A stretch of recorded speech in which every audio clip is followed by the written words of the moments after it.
Hey guys, KOMK here. Today I'm going to be breaking down my top Canto learning reference books and a little bit more, all right? So here they are. Check them out.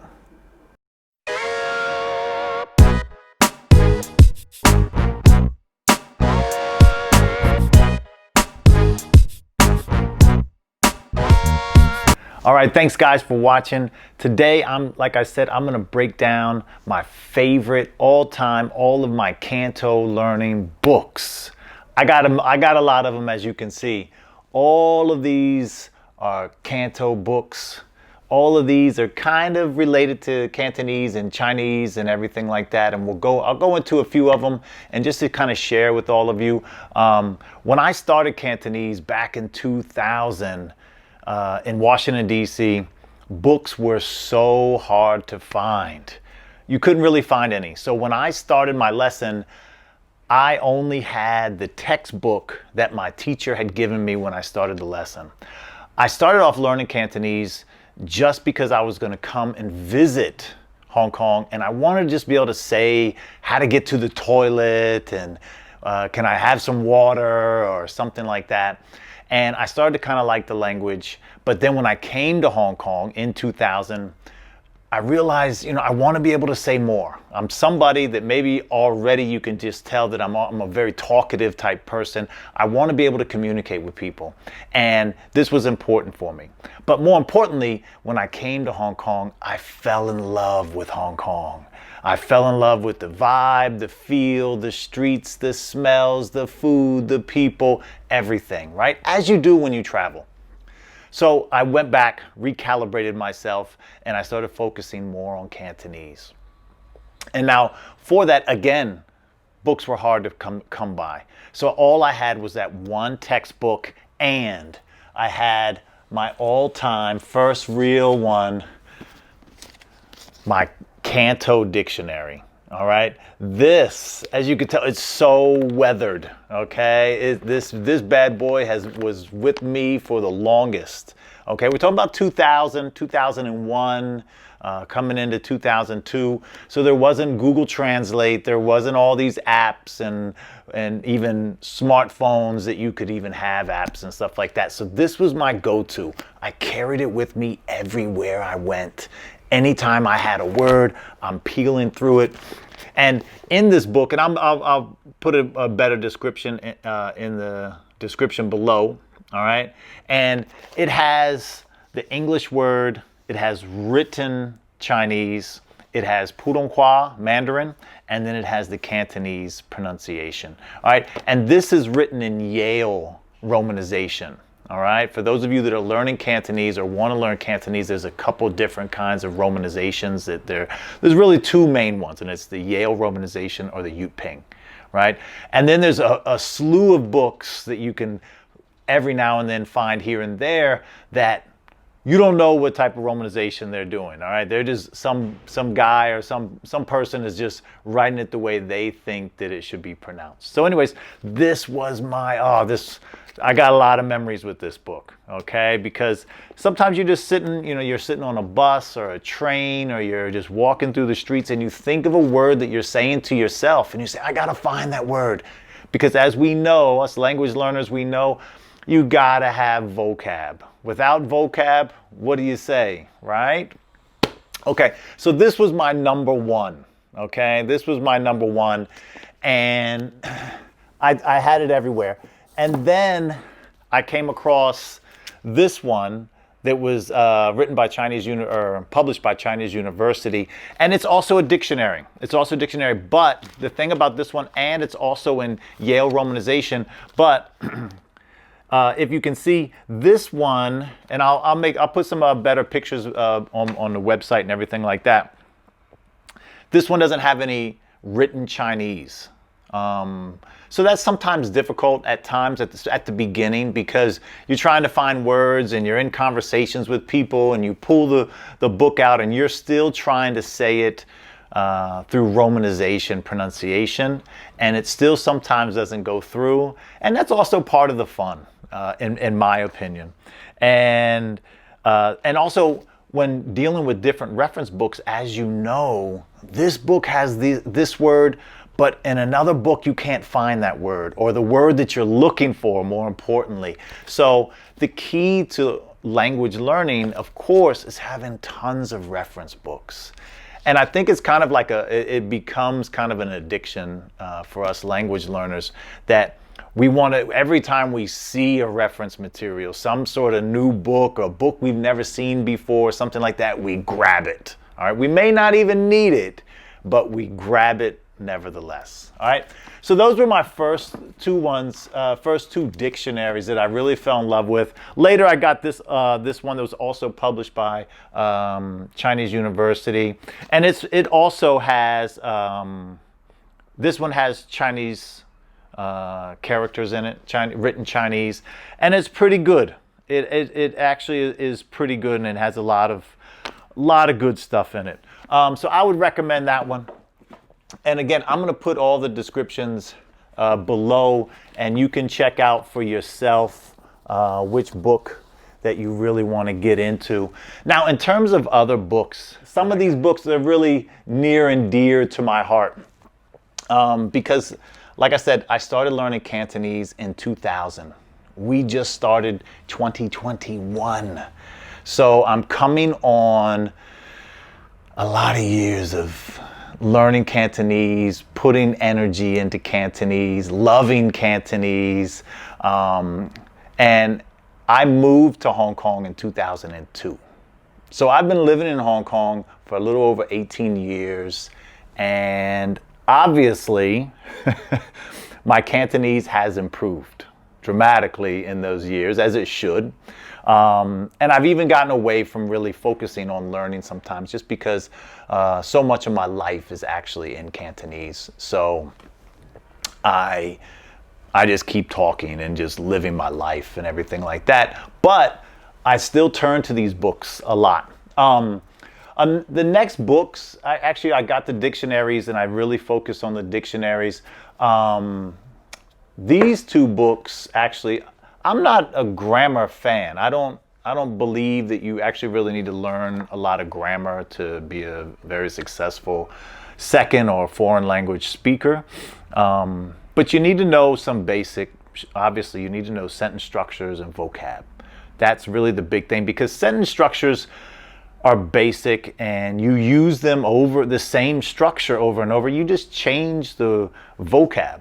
Right? That's, like a simplified version of how I think it works. This book, it's intermediate Cantonese. There's actually a beginner version. I gave it to somebody who said they were going to learn Cantonese, and I hate giving books to people. Oh, I hate it. I don't like to loan books, and especially something that's valuable like a reference book. Okay. At any rate, this is written by Stephen Matthews and Virginia Yip. Stephen Matthews is a linguist at Hong Kong University, and his wife, Virginia Yip, she's a linguist at Chinese University here in Hong Kong, and they have written these books, and they've done a lot in terms of helping to promote the learning of Cantonese. So these books, and they're basic. It's a grammar and workbook. No written Chinese in here, okay? It's all... Also, Yale Romanization. It's Yale Romanization. So it's just some basic sentence structures, things like that. And they go through different breakdowns of grammatical functions and stuff like that. But because it has a workbook element to it, you can go through the exercises and work through it. When I bought it, I don't know if it's been updated. When I bought it, there wasn't any MP3 or audio to accompany it, but still worth a buy, and they also put together this massive Cantonese dictionary. And it's funny too, because so many Hong Kong people, when you get into the conversation with them, they'll be like, oh, Cantonese doesn't have any grammar. And then you pull this book out. What'd you say? Cantonese has a lot of grammar, but it's up to you as to, some people like grammar. Some people love to dive into grammar. And what I do for grammar is I'll think about a sentence or something, some sort of sentence structure that maybe I'm having questions about. And I'll try to find it in a grammar book to answer that specific question. And I try to attack all of my problems like that. You know, what is the solution to that particular problem? Okay, and then I'll solve it from there and then see where it is, because sometimes when you're out in the street, the way that the way that it's broken down in a book obviously doesn't match sometimes how it is said colloquial now. You have to remember, once these books are printed and out, you can't change it. You have to do a whole new edition, and as we all know, languages are constantly changing and evolving, right? Words and expressions and things like that were in, you know, when I first started learning Cantonese, you know, almost now 20 years, they don't say them anymore. All right, so you have to always have your ears to the street. All right, so those are good books to get. And I'll mention about reading and writing Chinese in a minute, and I'm gonna do another video about just specifically about learning, reading, and writing of Cantonese. Okay, so with that, the next kind of set of books, if you were buying a book, I don't really have, aside from that first book that I got from my teacher, Laura Wong in Washington, D.C., shout out to Laura Wong, I never really bought any like textbooks, like Cantonese course books or anything like that. When I was going through that, it made me think about that. I don't really have any course books, right? I have breakdowns, language breakdowns and stuff like that, but a lot of it is vocab and going after things. I have things like, here's some, this book is Cantonese Colloquial Expressions. And this is cool, but again, colloquial is sometimes of things that fall in and fall out of favor of spoken, and you don't hear a lot of them on the street and stuff like that. And with Cantonese, of course, being a Chinese language, you know, it goes far. You know, you're obviously going to have some expressions and it's same with English. English being my first language. You know, I'm from the States. You know, you go and talk to some old people in the States, they're going to have expressions that, you know, we don't say now, right? So it's the same. It's the same. But it's still good to hear them, okay? And also the thing of it is that when you're out on the street and you're processing what you hear, sometimes you can hear elements of expressions that you know, or you think you read them in a book, something like that. And then you turn to look and it's an 80-year-old woman who looks like maybe she's 116, or it's a 116-year-old woman that looks like she's 60. You know, Asian people age really well. And so these books are good to have. I also have one here, Best Chinese Idioms, things like that. But Chinese University, it's actually their Yale in Asia Chinese Language Learning Center. I'm probably mixing up the name of it. I actually took a course there once. They put out these course books not too long ago. I want to say a few years back, actually really recently. And you can see them here, okay? Cantonese. So this is you can see, this is the high level, so maybe an advanced level. And this is the maybe intermediate. And there's also a beginner level, the Chol Cup. And this one is actually cool. It doesn't have any English. So there's no English translations for vocabulary or anything. Everything is either written Cantonese or Yale Romanization. Okay? That's it. That's it. So if you don't know the word, you need to then go through another reference book and cross-reference, okay? Try to find it. Maybe the beginner level book has it. I'll put the link to it in the description below, and you can check for yourself. These books I got, and they also do come with audio, which is really cool because you can hear the dialogues. Some of the dialogues are really long. They're pretty good in terms of, and I say pretty good, in terms of talking about things that are relevant in your life, in terms of, they're normal types of things, going to find an apartment, having dinner, stuff like that. A lot of food references, obviously. If you know anything about Cantonese people, Chinese people in general, food is such a huge center part of their lives. Okay, you go to a restaurant and you're with a bunch of people sitting at a restaurant. Well, right now we have COVID, can't sit more than 2 people at a restaurant. But normally you go to a restaurant and you're sitting there for maybe 30, 40 minutes discussing the menu. Okay, because food is such a big part of their lives, and it's amazing. It's fun, a little frustrating at times when you're really hungry sitting down. But these are really good books to get. Now this book was a gem to find when I found it. It's been out for a while, apparently. I'd have to, if I can find it. Well, it came out, it was printed in 2008. All right. So this book is really cool. It says, learn Chinese using Cantonese. And that's a big thing because a lot of times, for people trying to learn reading and writing of Chinese, 9.9 times out of 10, the book is going to be related to Mandarin Chinese, learning Putonghua. But this goes through and has Cantonese pronunciation, all right? And also using the Yale Romanization. It's a workbook. There's lots of exercises in here, a lot of dialogues, things like that. It does have English translation for vocabulary and stuff like that.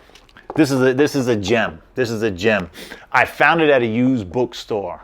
Okay, so I didn't even buy it at a books that are sold. Now this is one book also. It is a textbook, I should say. Intermediate Cantonese Themes for Listening and Speaking. But I bought it and I didn't like it. But I couldn't pass up on buying it. Again, I also bought it at a secondhand bookstore. Just the way it's broken down, I don't really like, it's kind of mixed up a bit. It does have some Chinese writing for vocabulary, but not for the dialogues. All the dialogues are in Yale Romanization, which actually is, I'm sorry, it's not Yale Romanization. I kind of don't know which Romanization he's using on this, because there's some inconsistencies with the Romanization that is written, okay? So something to look out for, but after all these years, you get used to it, all right? And you try to figure out, okay, so they're using this letter to, this Z really means a J for them and stuff like that. And you figure it out, but it can be, it can be a little pain in the butt when you're trying to really get through something, okay? So I don't like it so much, but I bought it, and it's a Cantonese reference book, so again, it's addictive. I can't throw them away.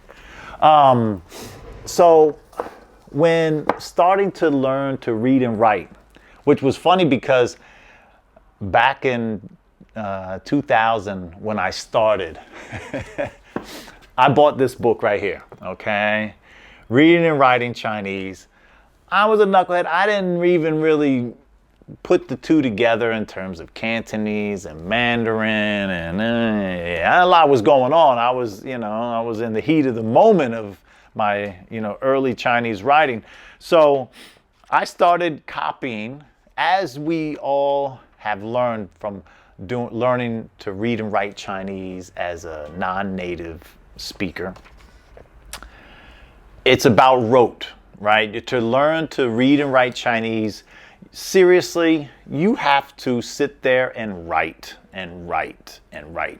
One character over and over and over and over and over and over again to put it in there. I hate it, rote learning. It has its ups and downs, good and bad and stuff like that. But in some ways, it really works for learning Chinese because there's so many strokes for some words. There's so many words that kind of are similar, but if it's one stroke off, it's totally wrong. And so I didn't know this really.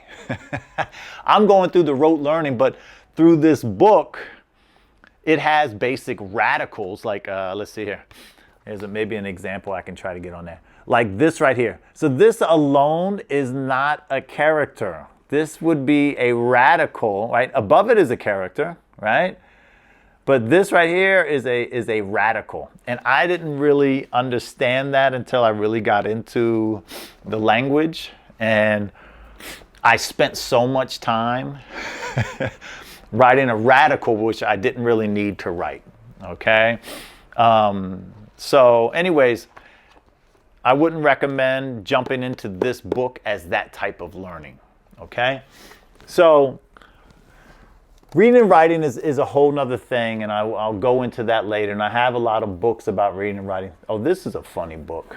So this book, I think, was made for Chinese people in China, mainlanders, to learn Cantonese. You can even look how it's written right here. Look how Guangdonghua is written right here.